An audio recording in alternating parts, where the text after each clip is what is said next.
Precursor of the start of the second Summer Institute, BTS Visual Thinking Strategies Summer Institute, and we are so excited to have Philip Yenawine here, and I'm just not going to spend a tremendous amount of time. I'm just going to let him go at it, so it's my pleasure to introduce Philip Yenawine.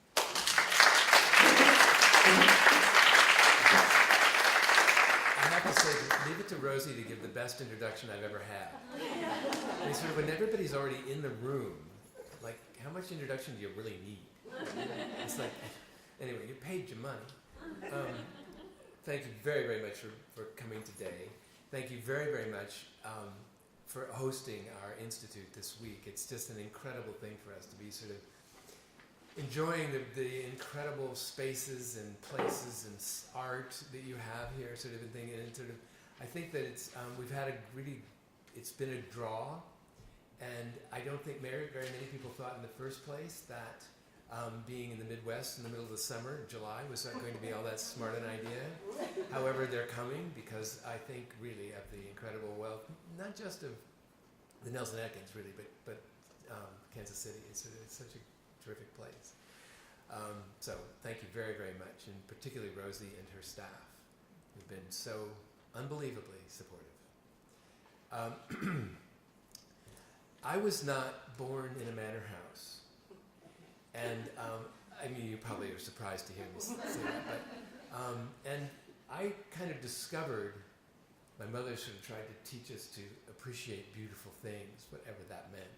But it didn't mean going to art museums, and sort of it was over the course of my college education that I started kind of wandering in, and I got fascinated enough to take Art 101, which I really enjoyed, but the first art history course, I didn't very much, because I didn't like memorizing so much. I found out that really what I was interested in was at looking.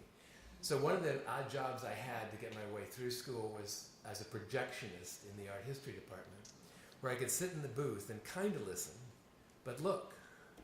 I didn't really know what was going on in my head. I had no idea, in fact. It was just sort of, but there's something about, I realized that art meant something to me. And I later began to work in museums and things like that, and sort of the whole notion of what art is for became a critical one to me, because I did notice, as I'm sure you have, that it's pretty marginalized in our culture, not just visual art. Of course, the arts are sort of, shoved off, and many people think of them as not being central concerns and things like that. But that wasn't always so. Through history, art has had a whole lot of different roles. And sort of, I put the word uses on it because I think that, it's a tough word really to use. What was art used for? But it has had actual real purpose in life, and I think it still does. However, we need to retrieve that. But this is a very quirky view of the history of art, and it's completely idiosyncratic and incomplete. But, sort of going from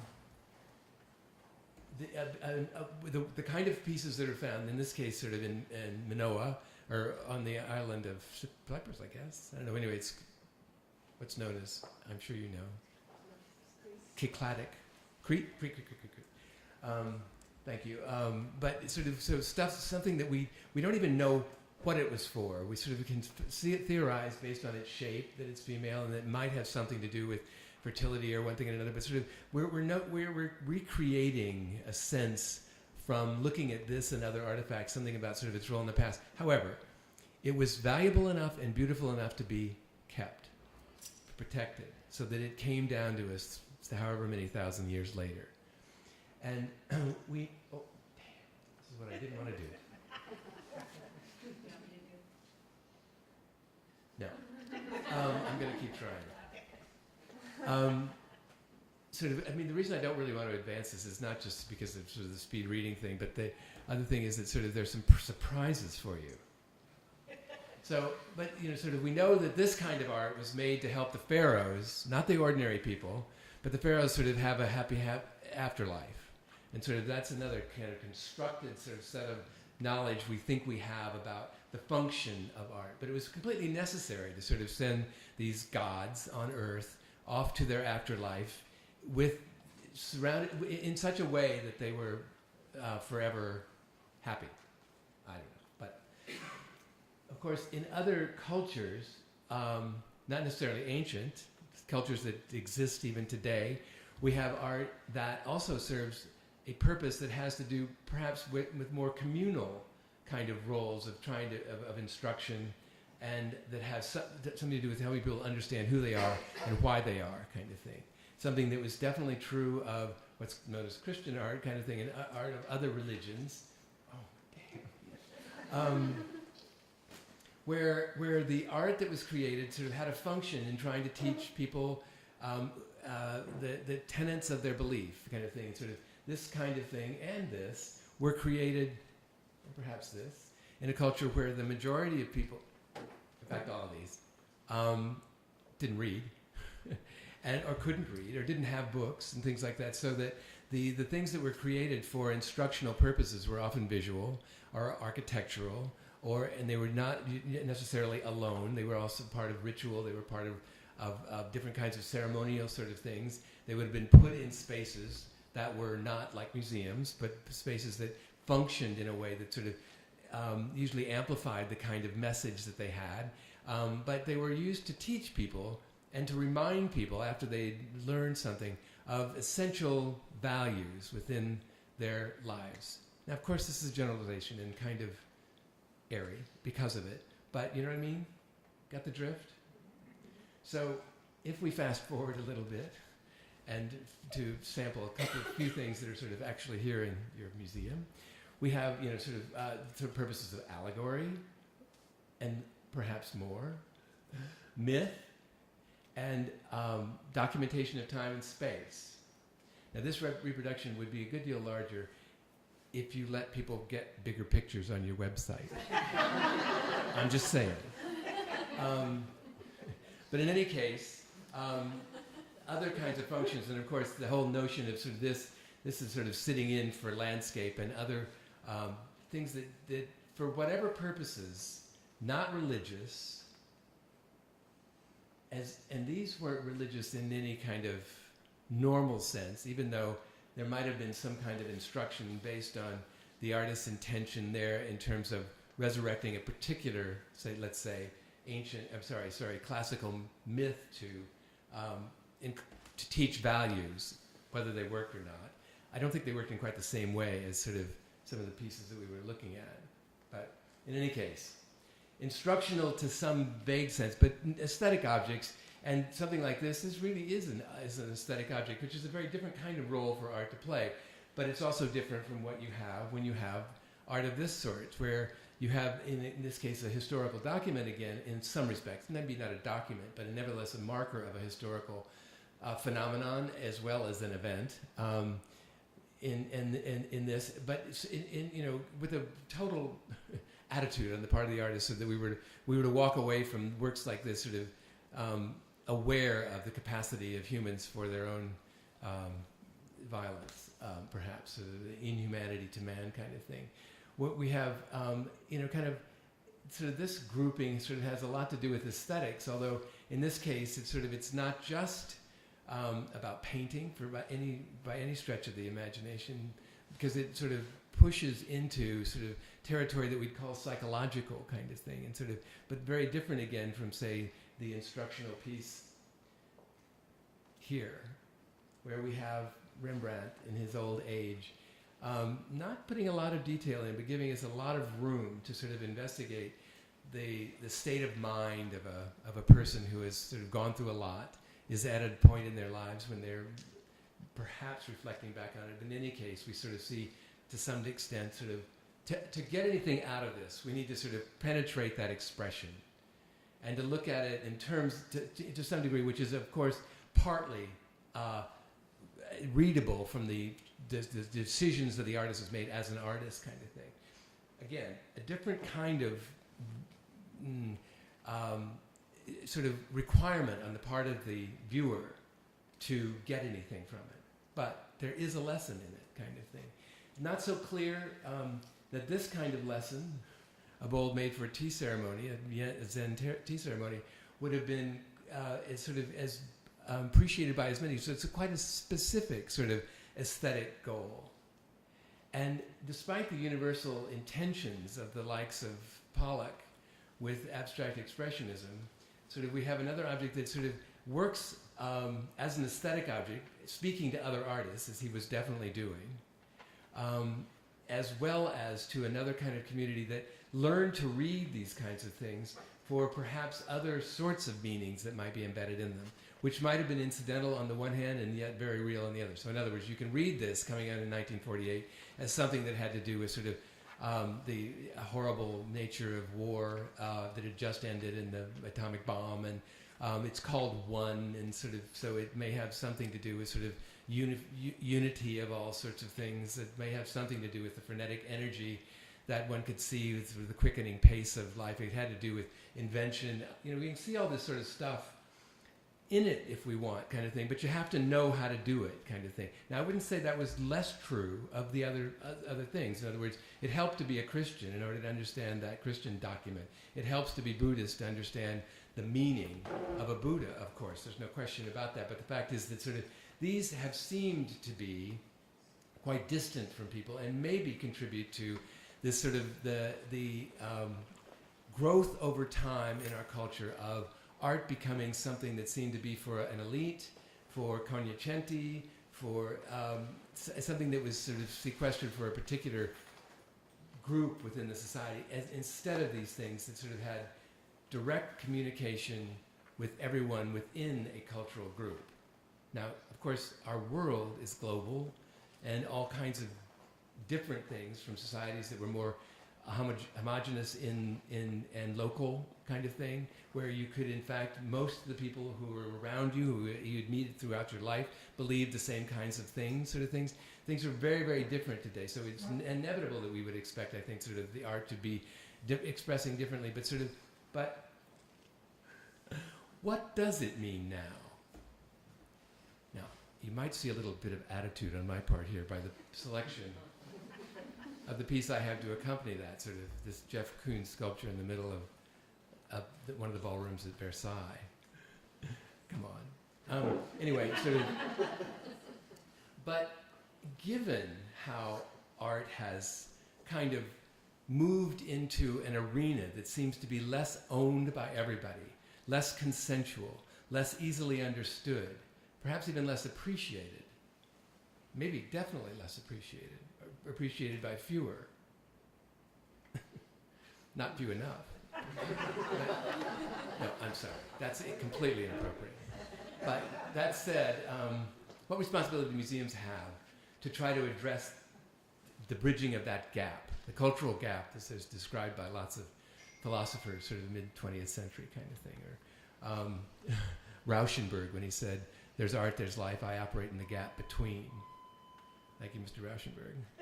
So helpful. So VTS was created, this visual thinking strategies, which sort of I was co-author of with a woman named Abigail Housen, was created to sort of address a need that we had as a result of education programs not doing exactly what we wanted, kind of thing, to sort of develop real connections between people and the objects that people have made through time. Not just our time, but all time if possible, kind of thing. And what was sort of interesting and sort of completely unpredicted by us was this attempt to connect people to the art, to develop rapport with it, develop skills in viewing and getting more meaning and pleasure out of encounters with art, what it did was produce a good deal of other sorts of learning. Now, I actually think that my co-creator, Abigail Housen, understood this from a long time, from before we started working together, kind of thing, that aesthetic thought, as she calls it, the thinking that goes on in people's minds when they are looking at works of art, no matter who they are, is perhaps the most complicated form of thought of which they are capable at that moment. In other words, they have the opportunity, whether they use it or not, to sort of think in very, very complex and very rich ways, kind of thing. So we should have predicted that deep encounters with art could very well have had a kind of a bigger beneficial effect. But it's been very interesting to sort of see how VTS has in fact assisted a lot of schools with doing the kind of teaching that they are more and more encouraged to do. Tiny bit of history. I was director of education at the Museum of Modern Art for 10 years. And I think a lot of the staff of the museum was sort of content with having an education department because it had to. The grants required it. It was kind of the thing. But they didn't put too many demands on the Department of Education. Sort of, it was like, if you'll just handle the logistics of getting us lecturers that we will name for our auditorium events that go with our curatorial, with our exhibitions and so on and so forth, it could be fine. If you bring a few school kids, whatever kind of thing, it helps with the numbers. But this is places like Museum of Modern Art don't feel that they have to do any kind of education because the collection is everything. And it's sort of so. There was that kind of complacency, let's say, sort of within the institution kind of thing. But the trustees did not necessarily agree. And I think a lot of it was because even some people with pretty fancy last names, even people who had grown up with their parents collecting art, even with people whose parents had been trustees of museums for maybe a couple of generations, sort of things, felt like they were confused by a huge number of things that the Museum of Modern Art hung as art. And it's only gotten worse since. But in any case, they were asked to pay for stuff that they didn't know what was. They were asked to pay for exhibitions, and they weren't going to really sort of say, who the hell is Kurt Schwitters? And why would you want me to pay for that? Kind of thing. They weren't going to say that. But so the rumor became around the museum, well, people just don't like to fund scholarly shows. But that wasn't it. I mean, everybody thought every show Museum of Modern Art did was scholarly. It wasn't as if there were two classes of shows, one popular, one scholarly, because they weren't, as you know. But that said, things that confused them, that they didn't understand, where the assumptions were that you would appreciate why we want to do this, were built in, were given. Some of the trustees said, hold it, wait a minute. And they didn't very often express that to sort of curators, but they did tell the education department that in no uncertain terms. And they said, we want education programs that work for us as well. Now, this wasn't said exactly like this, and it took a few years. but there was really sort of the trustee who in charge of the education, who was chair of our trustee committee on education, David Rockefeller Jr., was pretty articulate and pretty specific and pretty pointed in his conversation. So he said at some point, sort of, so you're asking us to ante up $1.5 million a year for your education programs. What happens as a result? Does anybody learn from anything you do? And as David said, can you get a clicker that we could put on the revolving doors that would click off what people know when they come in and click off what they know when they go out? So and we looked, found no clicker, but we did try to start accumulating data about whether or not any of our programs had any impact. And we spent most time trying to study the ones that were the longest kind of thing, which ended up being teacher workshops and members' courses that were maybe 6 or 8 weeks long for 3 hours every Wednesday night, that kind of thing. Longer term training opportunities over the summer kind of thing. And we found out that none of it stuck. That we maybe changed attitudes a little, but the things that we taught them didn't appear in an interview that we gave them, identical interview before and after, which was just talk about this picture, whatever goes through your mind, as if you were thinking out loud. Start. And when you were going away and you didn't say enough, the interviewer could say, mm-hmm, or where are your eyes now, but there could be no other prompts. So you weren't giving them any kind of clues as to what you were looking for, kind of thing. You were just getting a snapshot of their thinking, which is, by the way, this is the basic tool of Abigail Hausen's trying to understand aesthetic thought. That's the way she's collected data from now thousands of people at all viewing stages, kind of thing, in order to be able to sort of understand the developmental arc from knowing nothing to being an expert about how it changes the way people think. It's not about what they know, it's about how they use what they know.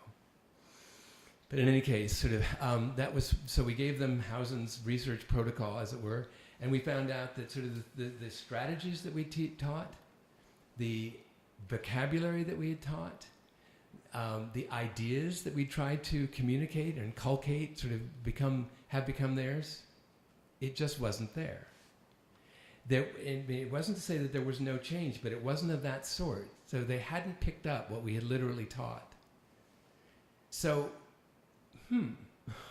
if they're not learning what you teach, what's the point?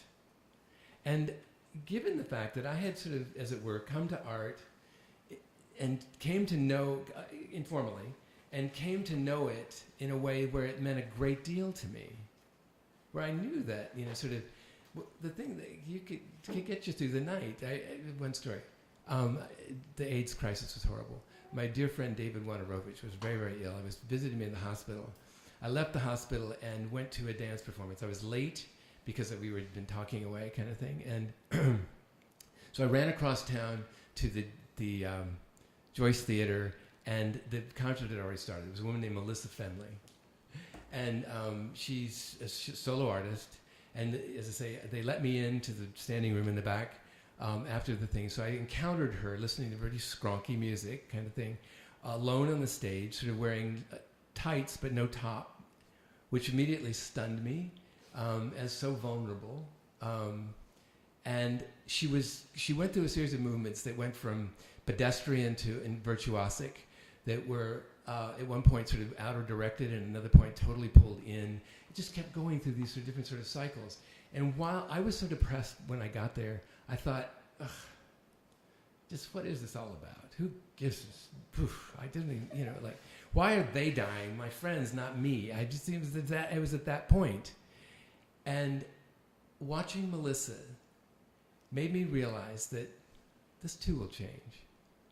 That you can struggle, but you can get beyond it. You can, in fact, sort of go through she just went through this whole series of things before my eyes and made me realize that life is not just downers. It's got up moments, and it's up to you to sort of pull yourself through it, kind of thing. Well, that's what I mean what art can do for you. I want that, I want people to be able to indulge in that level of meaning making, of sustenance, of nurture from art. And I think it's possible.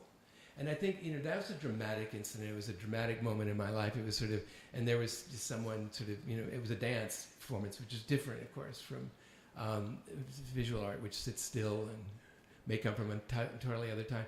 But the fact is that sort of when you do deeply engage with these things that artists have made through time, that have been saved for us for millennia perhaps, we don't even know what they were used for, but we still appreciate them deeply.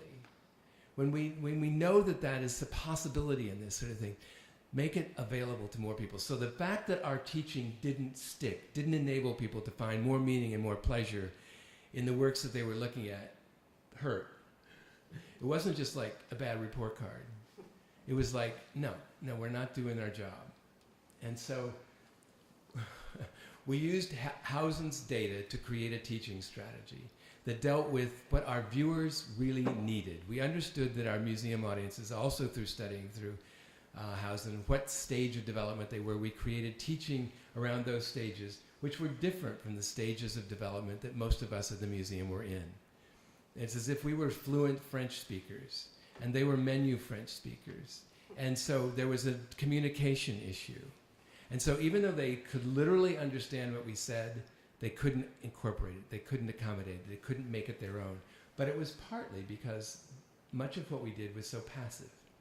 We told them stuff instead of giving them the opportunity to explore on their own. So, we created BTS. And this is what it is. Many of you, perhaps most of you, have seen it. But it's a teaching strategy that can be used in galleries and is now available to teachers to use in schools. They work from reproductions, and usually, as in the case in here, Kansas City, come to the museum as one of their last lessons over the course of school years, kind of things. And so they get the opportunity to see original art, but they do an awful lot of their preliminary sort of thinking about art and experience with it through images that we can nowadays really project with pretty high quality. Unlike the slides, most of the people who are teaching learning art history at Princeton University in the 60s, I mean, it's changed. In any case. So here it is. I want you to, this is BTS from beginning to end. I want you to look at this for a moment.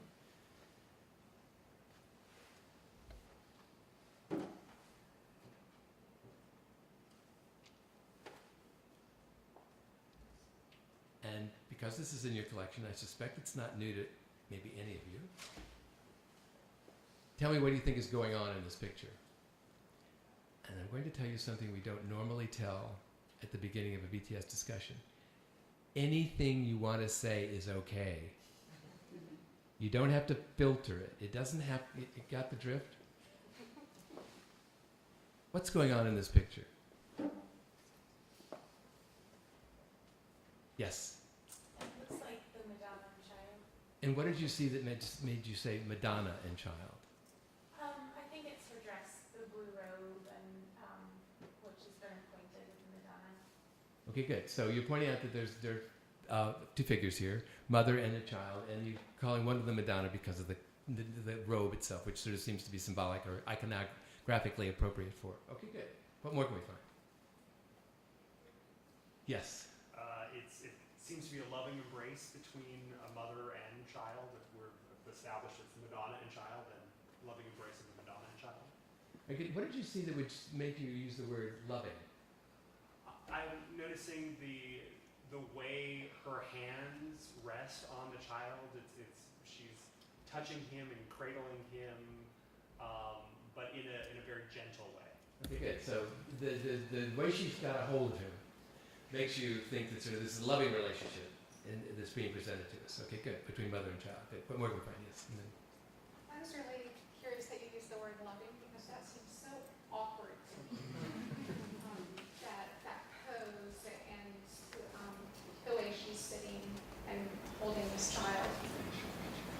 okay, so you can look at the same piece of information kind of thing and draw different conclusions. So you're sort of saying, you're thinking that sort of it's a loving grip, and you're sort of thinking that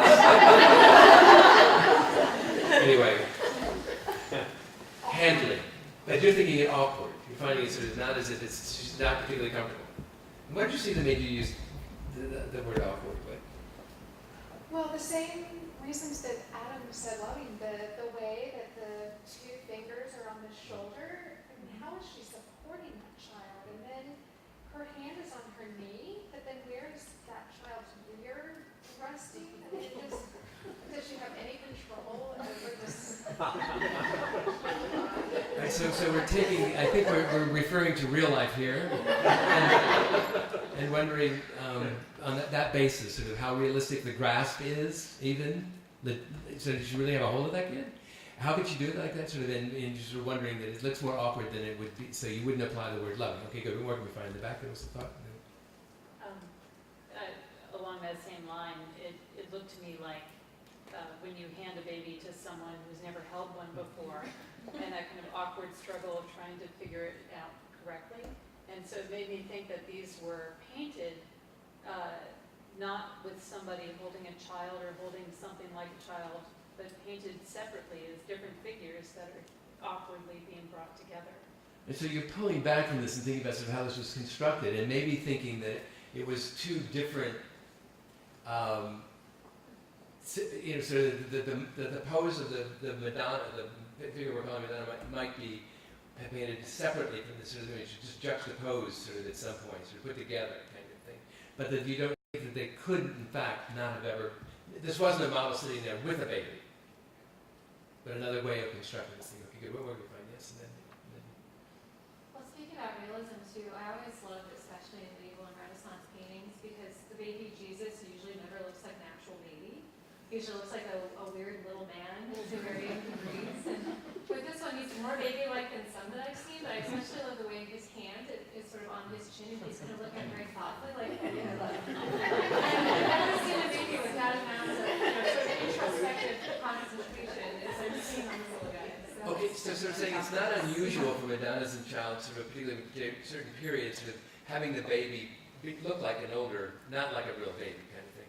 But sort of you're pointing out this is more lifelike in a way, more baby-like than many depictions of this scene, but that it still has this sort of kind of gesture that you actually wouldn't expect a baby to have kind of thing. Okay, good. We're moving from Rosie. And then. Well, and I took the exact opposite of Adam. I don't look at this as a tender embrace. Just her gaze bothers me, and the way he's looking at her, like, who is this person? I mean, that's kind of the sense that I get. So they don't seem connected. So I'm kind of falling back to Kim's idea of that they weren't painted at the same time, that they were painted at different times and put them together. And then the oddness of that head really bothers me. It almost looks animal-like as opposed to a child or an adult, or it's very unusual. Right, so taking the last comment first, sort of thinking that sort of just focusing on the child's head, thinking, this is kind of odd, and sort of thinking that it just not quite right, sort of thing. There's just something sort of very quirky about it, kind of thing. But you're sort of, what is it about her gaze that made you think that she wasn't connected to him? Well, like, normally if you're holding a baby, you're kind of, your mouth is kind of pursed like you're gooing or whatever, and she's like, I got this thing in my hand and I really don't know what to do with it, And she's not like her eyes don't look sparkly to me, they just look like somebody just handed me something that I have no idea what to do with. Right, good. So the analogy here is to, like someone giving a baby to my partner. Like, anyway. Would you put that child down, please? No. So anyway, so sorry, that wasn't BTS. That was me. But sort of thinking that sort of there's the awkward, that you're carrying on with that sort of awkward kind of thing, as sort of you heard earlier, that sort of to the point where you think that maybe this person really, honestly, what we're looking at is someone who's unaccustomed to having a swaddling a baby. Okay, good. What more can we find? Yes. Well, tying in with what everyone's been saying about the awkwardness of the child and his mother, and whether he's using a lay figure, that he's actually not using a real child and sort of memorizing, but using sort of articulated sort of doll that you might use in a studio. Because he looks a bit like one of those dolls. Some teenagers are sort of taught how to look after children using a doll. And they're very realistic, but then they're still a doll. So this is sort of a lay figure. So wondering about the source of this, the model for the baby, and maybe not even be a live child, but might very well have been sort of something that could have been used around the studio to sort of allow you to look at, let's say, something that was not in motion and paint it, but you're thinking that sort of it looks as unrealistic as if it might be the kind of doll used to train children to sort of in elementary or middle school or wherever. Yeah. Rather it was actually university. But Yeah. unfortunately it has to happen. Never mind. Okay, good. What more can we find? And next comment. Did I miss anybody that Molly and then? I just think, and I know, especially with this time period in art, that it's not necessarily like realistic to the story. But I always like to think back to the story of Madonna and Child and thinking about who Mary was. And she was really this young woman who had never supposedly been touched, and so your first encounter is like with this baby, and I don't know, I think that might be my similar reaction. is to like not exactly know what to do with this child, and you know, you weren't expecting it, you weren't exactly planning to have children at that moment in your life, and here you are sort of thrown into being like the mother of this holy figure. And I don't know, for me, I feel like it's a natural reaction to be uncomfortable with this child, and we always expect her to be so loving and caring. And I don't know. Yeah, so that sort of like you're born knowing how to take care of a baby kind of thing, and it's sort of someone who in fact was a virgin mother. Sort of thinking about the story. As you were thinking about this in terms of sort of, let's say, how someone might really actually hold a baby. There are kinds of ways we've sort of connected this to sort of things we know. But this story of Mary and her biography kind of thing, you're sort of wondering, it doesn't make sense that she might look a little bit awkward holding this baby, that she might not, in fact, have been prepared for this role. And that might be something the artist intended? Yes. Okay, good. What more can we find? I guess I was going to build on that, which is that she looks like a child herself. She looks like a girl, and that she has this very pale skin, and in fact, she looks more sculptural to me than the coloration of the baby. It's almost like there's a diagonal coming for the painting, where there's human flesh colors in the lower half, and then the upper is much more sculptural, almost like a marble. Right, good. So noticing, what is this specifically sort of that draws that analogy to inanimate sort of, what is it inanimate about her face? Well, I think the downcast is just so smooth. It's just, it's not exactly expressionless, but it's pretty close to expression. Okay, good. So that sort of, so it's immobilized in sort of way, but also so white that it might very well sort of be like stone. We only have time for a couple more comments. But, yeah. Okay. And then. I agree with Catherine about the sculptural quality, which made me compare her face actually to the building over there, which is the same color virtually. So then that got me to look at the beginning, at the very foreground of the painting, the red marble-like thing. So I'm very puzzled as to where she actually is. What is she sitting on? How is she positioned in this whole painting? And then, what the significance of the building is in the background. So we began with the sort of sense that this is sort of a picture of a mother and child kind of thing, a specific mother and child kind of thing. We're moving more and more away from this being a depiction that's realistic in a sense. Sort of, so the notion that she may look, in fact, like she's sculptural, and that this, that it's sort of tempting to go with that reading kind of thing for a couple of reasons. And that when this building or whatever it is sort of in the background, that also seems like the same color, the same like edifice in a way, sort of a structure kind of. But then thinking that that marble being a reference point here, sort of that there's this building, this block here that sort of brings us to the realm of sculpture again, kind of thing. But then just sort of wondering, where is she and what is she sitting on? So it's like, this. I'm thinking about how this connected to the earlier ideas of sort of this piece together instead of actually being a real situation with a mother and child sitting there and working from that kind of thing, sort of that whole strain of our thinking. Okay, one more thought. I think some of the awkwardness and coldness is like not only coming from the way in which the painting was constructed, but I also think that the artist is trying really hard to kind of foreshadow some of the struggles in the life of Christ and all of that, and like the facial expressions and the awkward touch and the building are his attempts at kind of foreshadowing those feelings and those events, and they read in 2014 as just kind of awkward. Okay, so reading it from now, is that what you mean, that last comment?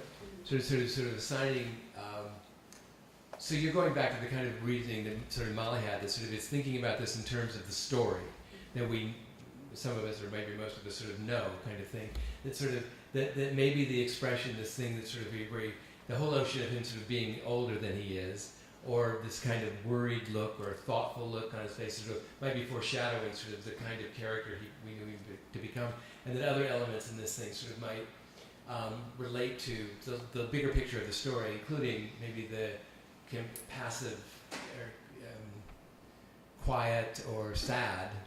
No, you didn't use that word, but expression on her face, kind of thing. Sort of. Okay, good. I know there are other thoughts, and I'd love to hear them, but for time. Now, what did that ask of you, as viewers? To look. What else? To listen to each other. Listen to each other. To justify your comments with visual evidence. To argue from evidence. Only what you already know. So throw in what you already know, kind of thing. Sort of use what you know to assist with the process of examining this seriously. A lot of it's thinking about it.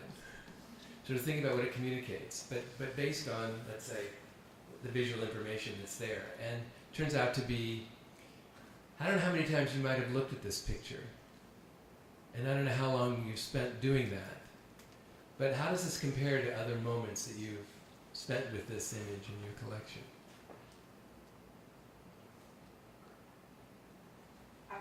I personally think Lee is a really awkward painter.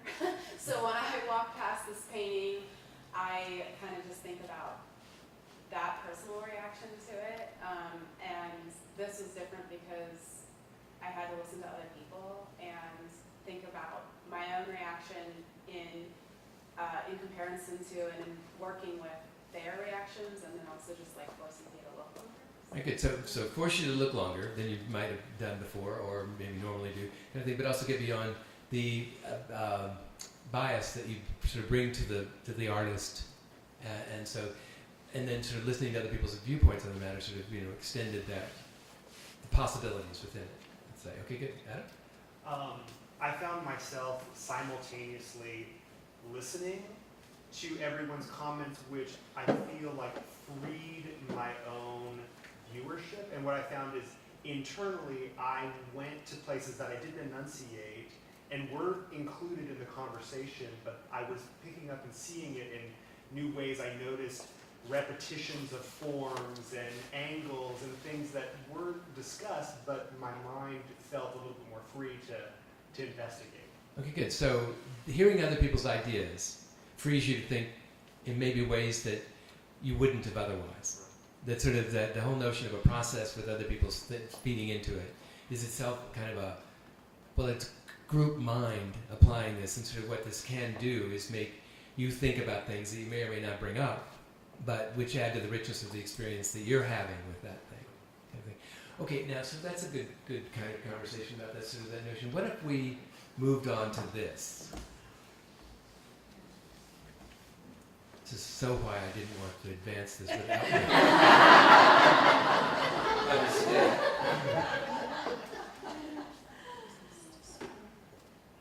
And while you're thinking about that,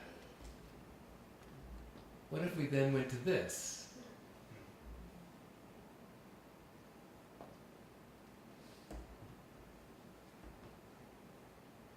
Now, I'm going to call that rhetorical for the moment. But we're going to come back to that notion about sort of what happens when you sequence images and create a learning experience around a set of experiences instead of just one.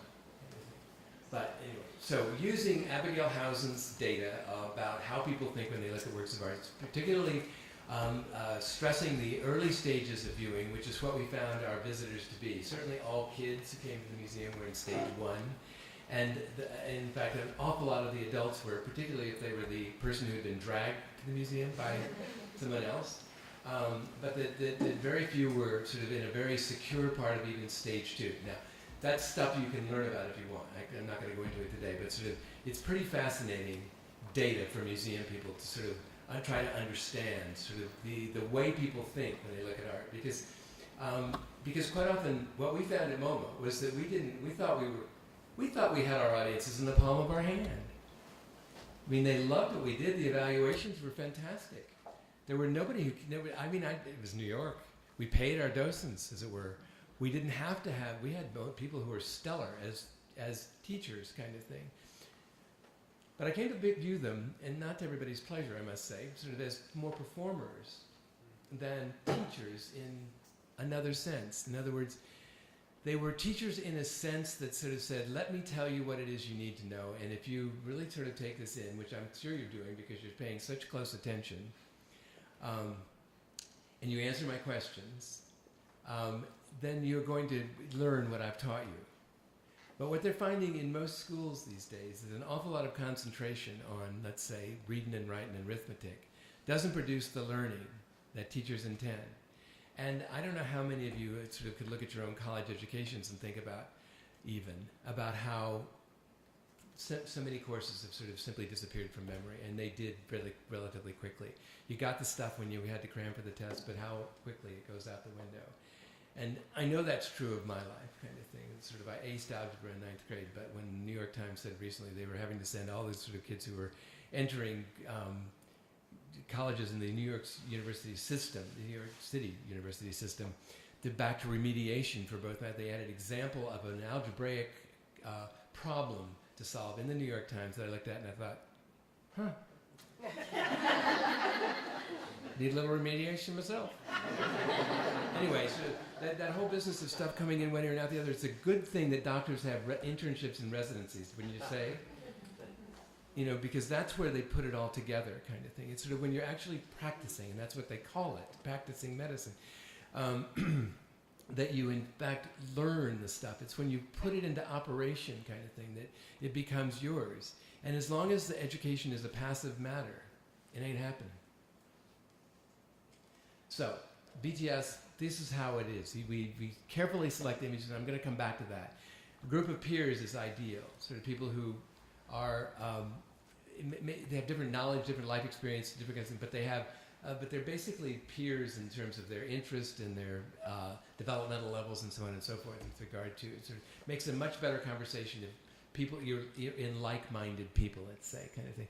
It begins with sort of look at this quietly for a moment, please.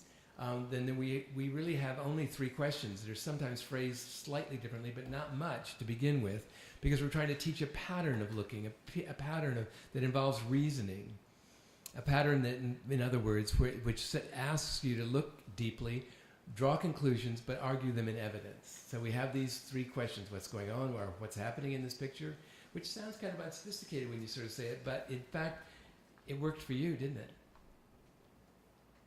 And it works time after time after time.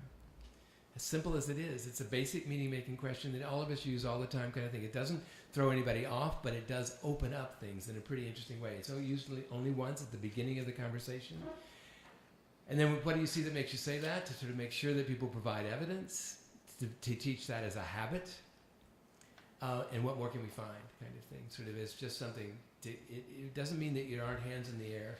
It means just keep thinking. Just keep that in mind, that whatever you've found so far, as Adam was sort of saying, there's more. And it's richer if you keep doing that. You listen as a teacher. That's not so easy. Everybody thinks they listen, but you find out with BTS whether you do or not. You point at what you do because it sort of makes it more concrete, what people are talking about. It's a visual paraphrase, so if I get it wrong, you can tell me. No, that's not where I meant. Really important with kids. Because you can't, I mean, you were very articulate, so it's not hard to understand what you're talking about. But sometimes with kids, they have fantastic ideas, but they wander to get there, and their language might not be rich enough to incorporate really what they're trying to say. So that's one of the reasons for paraphrasing as well. Sort of, I've listened to you, I've heard you, and if you repeat what someone says, they know you've heard them. If you paraphrase, they know you've understood them. And you know, I don't know what would happen to the gangs of our world, which are a very big, terrible reality of urban living kind of thing, if the people who join gangs ever felt like they were listened to by anybody throughout their growing up. I don't know how it would comfort a great deal of women if they felt that they were routinely listened to. I don't know what it would happen to the gay community if it honestly felt that anybody, blah, blah, blah. So the whole idea of feeling heard is underrated in education. It is so important for us to sort of acknowledge that the people who come to museums have stuff on their minds, and it's really important to hear it as much as it is to try to sort of deliver something to them. Sort of, so we link answers in order to try to sort of say, you're not just throwing out stuff here. This isn't just you can say whatever you want as long as you can ground it in evidence. It's sort of, you're building on each other's ideas, and sort of the teacher tries to keep track of that scaffolding that's going on in the room, kind of thing. You remain neutral, so everybody's treated the same throughout BTS. It's sort of like, oh, that was a fantastic idea. I'm not so sure. None of that kind of thing. Conditional language, so it could be this instead of it is that. It suggests the fact that sort of yes, it could be a loving gesture that sort of holds that baby, but it also could be something where it's a little awkward. Both are possible. You can read it either way. Neither's right, neither's wrong. Make sense? Then concluding, which was, gosh, you did a good job. Thank you very much. Instead of sort of saying, trying to summarize everything everybody said, because it wasn't necessary, was it? And it's kind of a self-justifying activity. You don't need the teacher to tell you why you bothered. And then an awful lot of stuff that happens in schools, like why am I doing this? It's a legitimate question. Anyway, so when we're selecting objects for young people, and this is for grades 3 to 5 in their introductory year to BTS, we're very careful to sort of use Hausen's data to select images where there's plenty for them to start with. In other words, familiar, recognizable imagery that's accessible to them, but also elements that puzzle, sort of like, so you can, this thing that sort of, in fact, was really created by the artist Garza. There we go. To be an illustration for a book that she'd written, kind of thing. But they're paintings as well. Kind of things where there's this kid. What's going on there? There's the business of dating, this kind of thing. So that kids have enough to keep them interested in it, but also enough that they can start with. I thought when I was a young museum educator that what was one of the fantastic things about visual art was that you could start with masterpieces with people instead of having to go through Dick and Jane kind of thing. And it's true to some extent, as long as the audience that you're dealing with has a place to enter it. Feels like it's as a topic of conversation or as a topic of interest, there's something for me in it. So you think about who it is that you're trying to teach and what it is that they're bringing with them that you can elicit, let them use, and apply to figuring out what might be puzzling to them. But we sequence the images, kind of thing, to make it slightly harder. So these are the 3 images that are involved in the first lesson, kind of thing. And it's sort of 3 different visual systems, 3 different media. Well, these are basically, I suppose, the same media, but this is probably like tempera or gouache. And this, I don't know, it's painting, but painted very differently, kind of thing.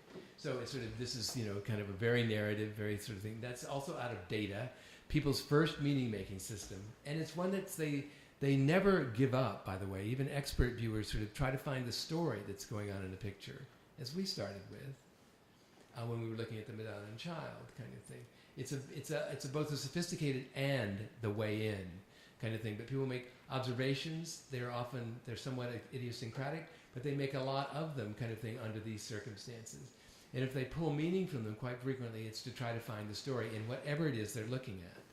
So give them stuff where there really is a story, and preferably one, the meaning of which they can figure out. So it's accessible in 2 ways, accessible in what you see, accessible in what it means, kind of thing. So that as you pull back, you're feeling like, I'm doing a good job with this. That's what we want consistently with the image choices that we make. And over the course of the curriculum, we offer all sorts of different kinds of images during even this sort of roughly 30 image sequence that's the first year of BTS kind of thing in grades 3 to 5. And these are the images that are included in the last lesson kind of thing. And if you compare the difficulty, let's say, in sort of finding meaning in these, sort of it's there. But that's it's not a huge leap because it's only 10 hours later, or it's spread out over the course of a school year kind of thing. I'm sure this will be of interest to you as sort of art people, but the first formal quality that one hears developing naturally, if just making observations and sort of trying to figure out a story is the first meaning-making strategy that goes on, once they start getting into stage 2, they're using various frameworks to try to understand it. The first one, and the first formal one, is space. The other one that happens more or less is just some interest in the artist, although it's not like who painted this. It's like the artist, the work he did, it's not that neat. It's blotchy kind of thing. It's a very generalized sense of male art, of course, artist. But it's not so. It's sort of so. It's just some idea that people made these. That starts pretty early on. But the first formal operation sort of is space. So we've given images that have complicated space to sort of award the instinct that's building in the viewer to sort of examine space more closely, kind of thing. So this sort of, we've got this very foreground kind of image sort of thing, and then what's kind of fun is when the kids realize that this is a windscreen kind of thing, and then, oh, there are people, it's sort of, so the whole notion of searching for space is rewarded by some kind of little prize at the end of it. And of course, this is really, beginning with the foreground that you can not even see all of, but is depicted through shadows kind of thing. Sort of you giving the kids a chance to explore this picture, not just for its story and content, when the story is pretty short, is really about sort of examining this picture sort of for a variety of things that are in it. Okay, so from the sequence of images, repeated year after year sort of thing, different pictures, some additional questions, which we could go into, but we won't. What we found is that kids learn to think in more complex ways that are carrying over into their other lessons. And there are ways in sort of what we've done research to find this out. It wasn't sort of like we just said, I think this is what's happening. It's like very copious, many years of sort of pulling back from these interviews. What do you see? No, sorry. Look at this picture. Where are your eyes going? What are you thinking about what you see? Talk as if you were thinking out loud kind of thing. Those interviews, repeated again and again kind of thing, have produced sort of the data that tells us that the learning is sticking and that they're growing and that they're changing stage-wise. And so that what we know about the strategy is that they begin to supply more evidence almost immediately. They begin to make many more observations almost immediately. That kind of thing is sort of seen. So they make more observations over time. They're more complicated. What's good for teachers is the fact that sort of a more complicated observation leads to more language. So if you see, I see a man, I see a tree. It's two very short, very simple sentences. As soon as they start seeing things in combination, I see a man and he's standing in front of a tree.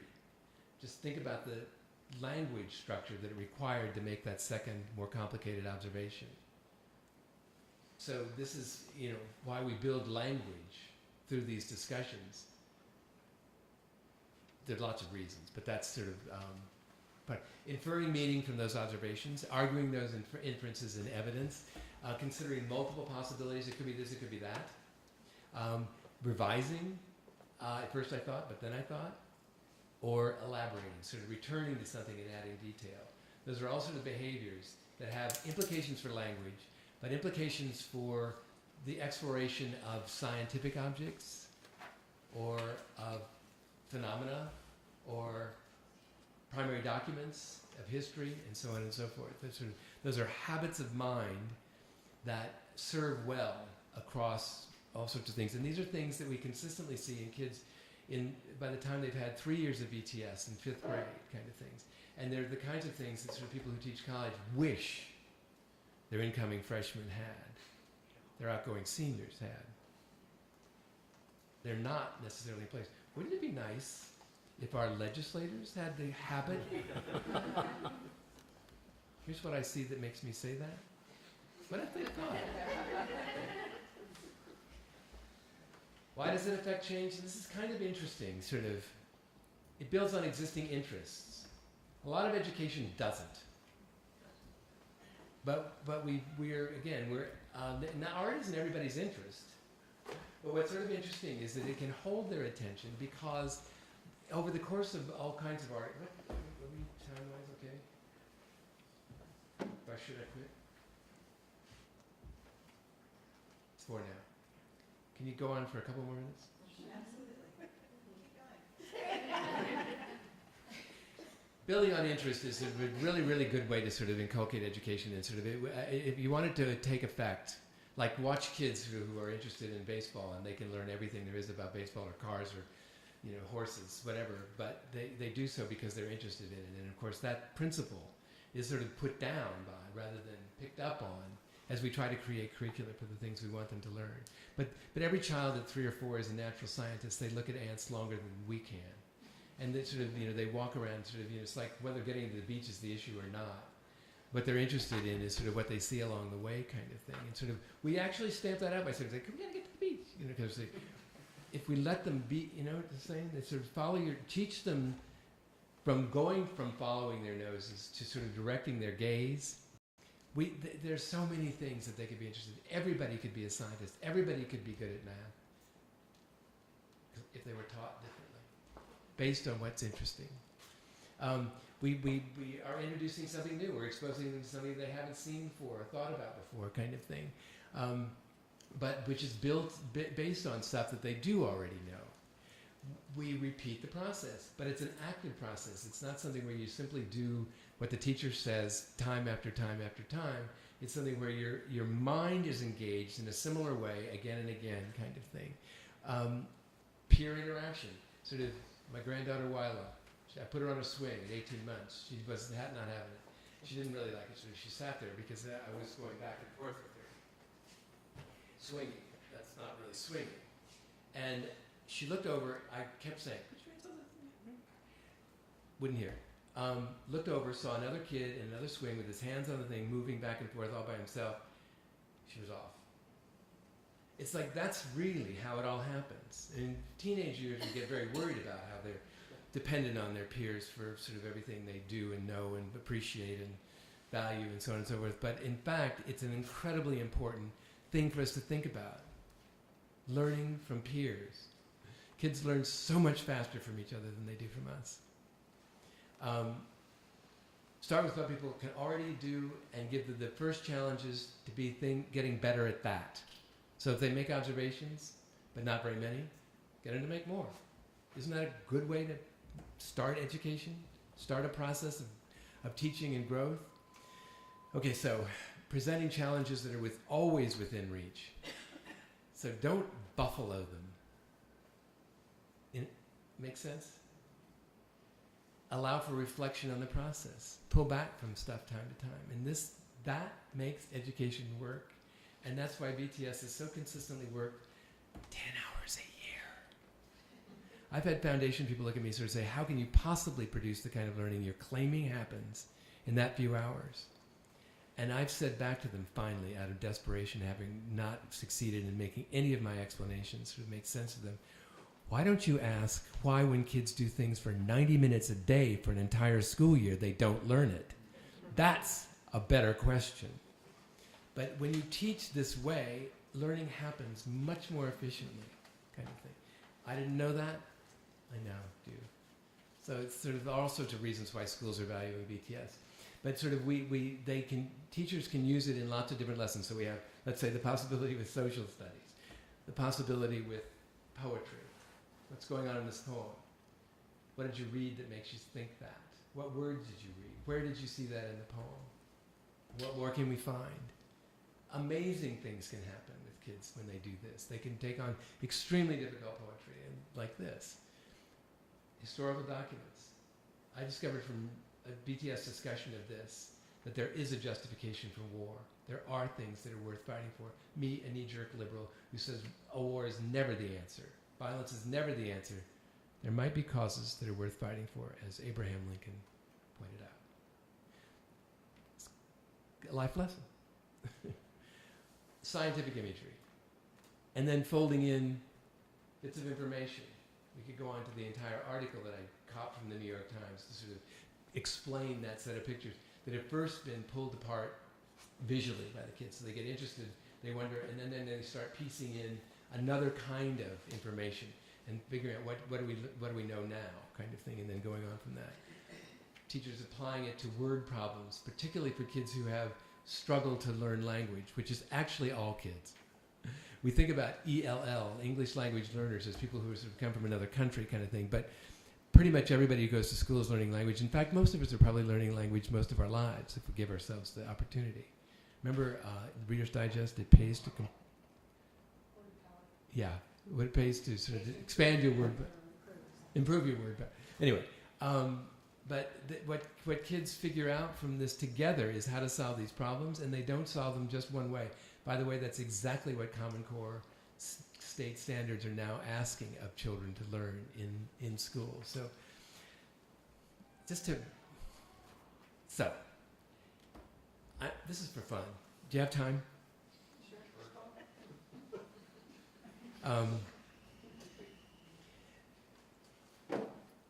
I think that the following set of pictures would be ones that I think I might put as a whole course for at least in AP art history for seniors in high school. But it might be something that I would do with an introductory art course at a college level, an introductory art history course kind of thing, where I started off the sequence. Now, I don't think this would work, and I would probably I would change it as a result of that, but where I sort of say, what's going on here, and have them talk about that. It wouldn't take terribly long, but just have that started as a question. What's going on here? And then, what's going on here? And I wouldn't necessarily go back to this, because the picture on the left, of course, is a detail from that painting. But I'm not talking about introducing the name of the artist or the momentous place of this in art history, but giving them a chance to sort of decode it visually and sort of see what they think is going on. And then, just to make things complicated, what's going on here?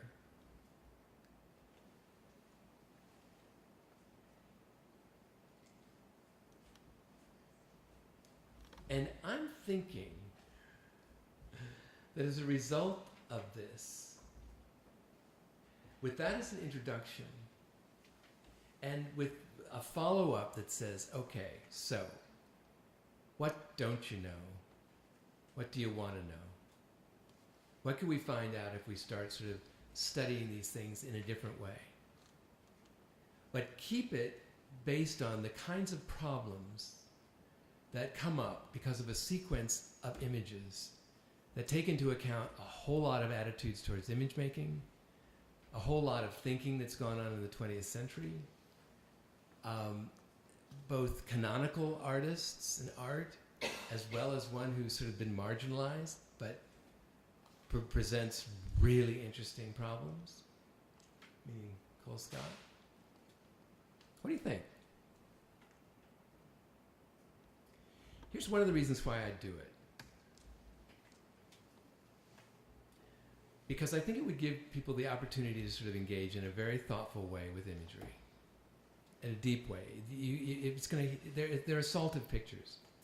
You can't just, they're going to push buttons, they're going to tax you, they're hard. But they're also ones that push you to feel something at the same time. They offer you the opportunity, at least, to feel something at the same time.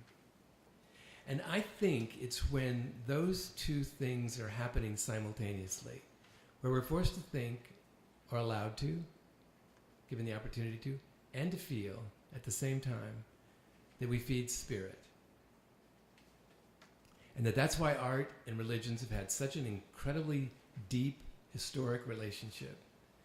That somehow when ideas are communicated in such a way that it provokes feeling at the same time, that they actually nurture us in this really deep and wondrous way that we think of as sort of feeding our spirits. It's the way Melissa Fenley fed me the night I so badly needed it. Thank you.